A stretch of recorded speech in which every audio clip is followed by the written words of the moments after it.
সমাজে যেখানে একটা কথা খুব প্রচলিত আছে, নাচ করে কি হবে, কতদিন আর মেয়ে হয়ে নাচ করবে, সেখানে দাঁড়িয়ে আমার এই জুনিয়র ব্যাচে এখনও অনেক নতুন নতুন মেয়েরা আসছে নাচ শেখার জন্যে, নিজেদের ভবিষ্যতে এই নাচটাকে নিয়ে এগিয়ে যাওয়ার জন্যে, স্বপ্ন তৈরি করার জন্যে। মাঝে মাঝে ভাবি, জানেন তো, আমি যখন স্কুলটা প্রথম ওপেন করেছিলাম আমার কাছে হার্ডলি 10 জন স্টুডেন্ট ছিল।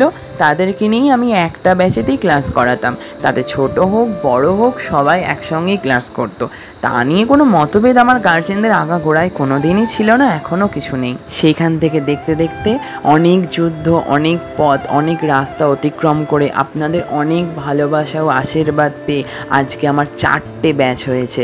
রোকনপুরে 2টো আছে, রোকনপুর জুনিয়র ব্যাচ আর সিনিয়র ব্যাচ।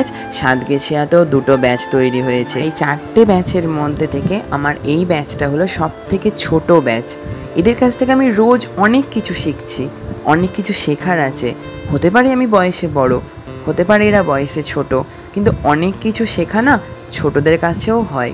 আমার এই জুনিয়র ব্যাচের কিছু স্টুডেন্ট অনেক দূর দূর থেকে আসে, তাদের কাছ থেকে আমি অনেক ভালোবাসা পেয়েছি। এদেরকে দেখে আমার সত্যিই এটা মনে হয় যে হয়তো সত্যি আমি জীবনে কিছু করতে পেরেছি।